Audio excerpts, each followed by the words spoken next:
કાગડો અને સાપ. એક ગાઢ જંગલમાં એક ઊંચા ઝાડ પર એક કાગડો માળો બનાવીને રહેતો હતો.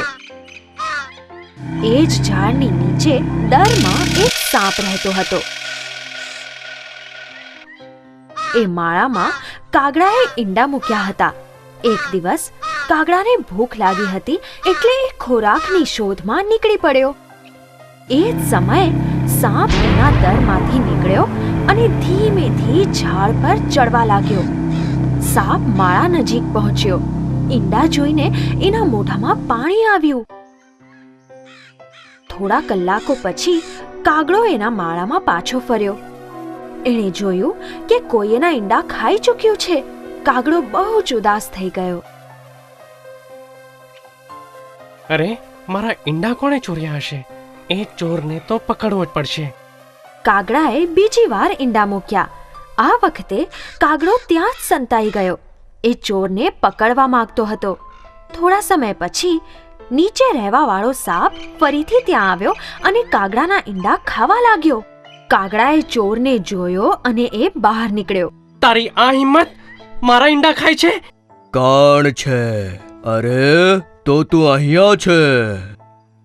તારી હિંમત કેમ થઈ મારા ઈંડા ખાવાની? શરમ આવી જોઈએ તને તારી કરણી પર.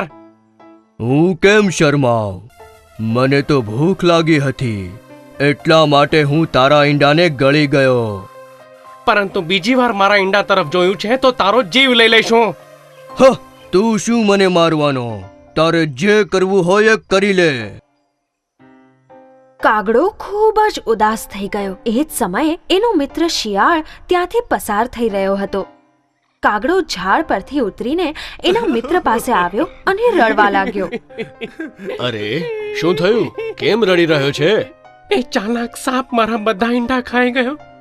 હું એને મારવા ઈચ્છું છું પણ શું કરું? એકલો છું. રડ નહીં મારા મિત્ર, હું તારી મદદ કરીશ. તું મારી મદદ કેવી રીતે કરીશ?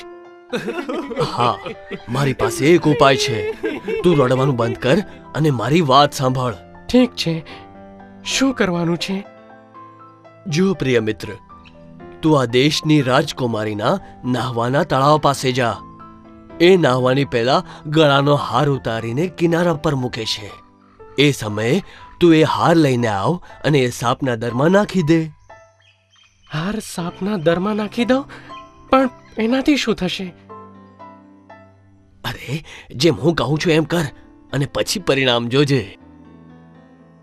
કાગડો ઉડીને રાજકુમારીના નહાવાના તળાવ પાસે ગયો.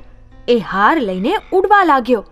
રાજકુમારીએ જોયું અને એ બૂમો પાડવા લાગી. બધા નોકરો સાવધાન થઈ ગયા અને કાગડાનો પીછો કરવા લાગ્યા. સાપના દરમાં હાર નાખીને કાગડો ત્યાંથી ઉડી ગયો. અવાજ સાંભળીને અજાણ્યા સાપે દરની બહાર ડોકાઈને જોયું. હાર એના ગળામાં પડ્યો હતો. હાર જોઈને રાજકુમારીના બધા નોકરો સાપ પર તૂટી પડ્યા અને એને મારી નાખ્યો. સાપના ગળામાંથી હાર લઈને એ લોકો પાછા ફર્યા. એ જોઈને કાગડો બહુ જ ખુશ થયો કેમ કે એની મુશ્કેલી દૂર થઈ ગઈ હતી.